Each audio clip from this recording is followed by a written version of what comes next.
ఈ నెల 6వ తేదీ నుంచి సమ్మె చేస్తున్నటువంటి ఆర్టీసీ కార్మికులు ఈ రోజున తమ డిమాండ్లలో ప్రధానంగా ఫిట్మెంట్కు సంబంధించి అటు ఆంధ్రప్రదేశ్ ప్రభుత్వం ఇటు తెలంగాణ ప్రభుత్వాలని అంగీకరింప చేసుకున్నందుకు ముందుగా ఆర్టీసీ కార్మికులందరికీ కూడా వైఎస్ఆర్ కాంగ్రెస్ పార్టీ తరపున అభినందనలు తెలియజేస్తున్నాం. ఏపీ ప్రభుత్వం 43%, తెలంగాణ ప్రభుత్వం 44% ఫిట్మెంట్కి అంగీకరించినట్లుగా ఇప్పుడే అందరం కూడా మీడియాలో చూసాం.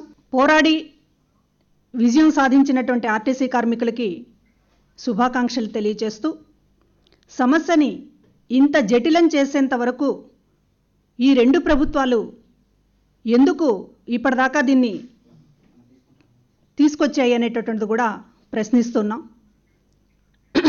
ఎందుకంటే ఫిట్మెంట్కు సంబంధించినటువంటిది ఇవాళ ప్రకటించింది ఏదో గత నెల 6వ తారీఖున ఆర్టీసీ కార్మికులు సమ్మెకు దిగినప్పుడో లేదా సమ్మె చేస్తామని వారు నోటీస్ ఇచ్చినప్పుడో ప్రభుత్వాలు ఆలోచించి నిర్ణయం తీసుకుని ఉంటే ఇన్ని రోజులుగా సామాన్య ప్రజలు బస్సులు లేక పడుతున్నటువంటి బాధలు తప్పి ఉండేవి. భారీగా నష్టం జరిగింది, అటు ఆర్టీసీ సంస్థకి నష్టం జరిగింది, సామాన్య ప్రజల మీద రవాణా సౌకర్యాలు లేక విపరీతమైనటువంటి భారం పడింది. ఇవాళ దాని సమస్యని పెంచి పెద్దది చేసి ఒక విద్వేషాలు రెచ్చగొట్టి ఇవాళ ఫిట్మెంట్కి అంగీకరించడం అనేటటువంటిది ప్రభుత్వాలు సమాధానం చెప్పాల్సినటువంటి అవసరం ఉంది.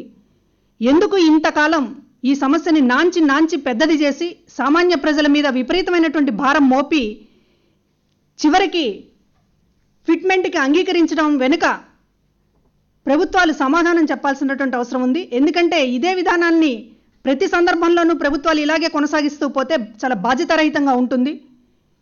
ఒక డిమాండ్ పరిష్కారం అనేటటువంటిది మీరు ఆలోచించాలనుకున్నప్పుడు, న్యాయమైంది అనుకున్నప్పుడు అది ముందే ఆలోచించాలి, ముందే నష్టాన్ని తప్పించేటటువంటి చర్యలు చేపట్టాలి.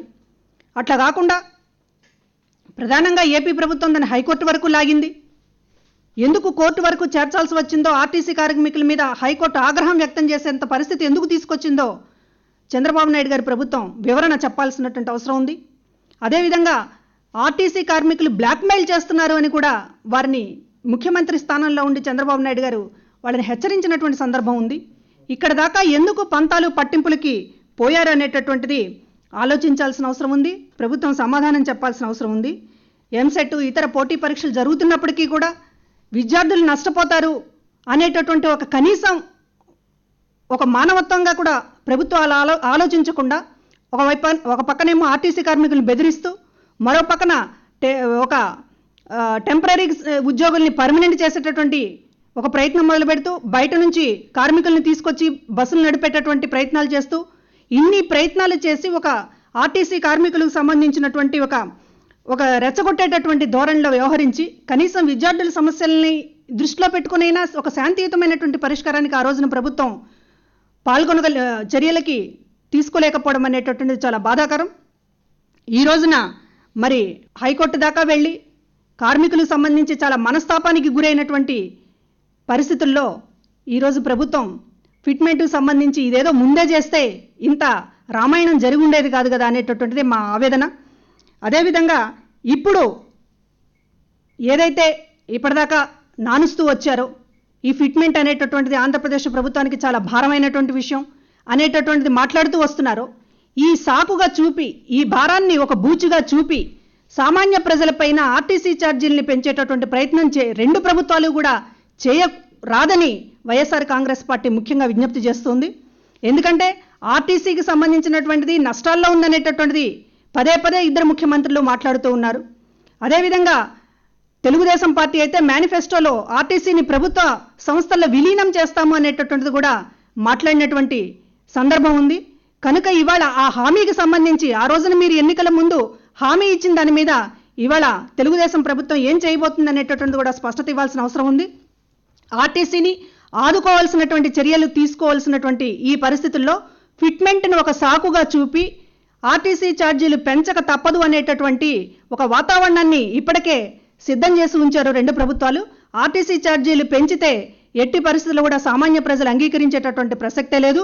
ఈ 4 వచ్చే 4 ఏళ్లలో రెండు ప్రభుత్వాలు కూడా ఆర్టీసీ ఛార్జీలు ఎట్టి పరిస్థితుల్లో పెంచరాదు అని వైఎస్ఆర్ కాంగ్రెస్ పార్టీ ముఖ్యంగా విజ్ఞప్తి చేస్తుంది.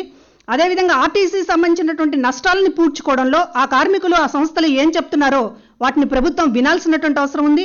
ప్రధానంగా గత ఏడాది కాలంలో అటు తెలంగాణలోను ఇటు ఆంధ్రాలోను ఎడాపెడా వ్యాట్ అనేటటువంటిది పెంచడం వల్ల ఇవాళ ఆర్టీసీ మీద అదనపు భారం అనేటటువంటిది పడింది. కాబట్టి ఆర్టీసీకి సంబంధించినటువంటి డీజిల్ మీద వ్యాట్ను పూర్తిగా ఉపసంహరించుకోవాలి అని చెప్పి కూడా కోరుతూ ఉన్నాం.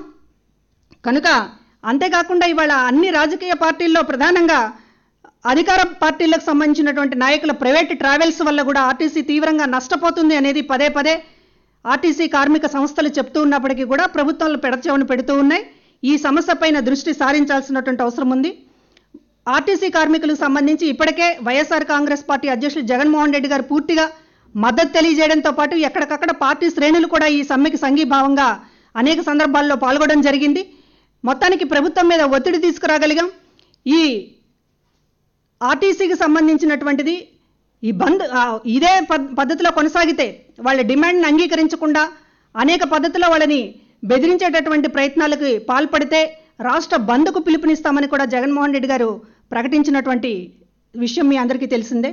ఏదైనప్పటికీ కూడా ఆర్టీసీ కార్మికులు పోరాడి విజయం సాధించినందుకు వారికి అభినందనలు తెలియజేస్తూ ఇప్పటిలాగే ఇక ముందు కూడా కార్మిక లోకానికి వైఎస్ఆర్ కాంగ్రెస్ పార్టీ పూర్తి స్థాయిలో అండదండలతో మద్దతునిస్తుందని తెలియజేస్తున్నాం.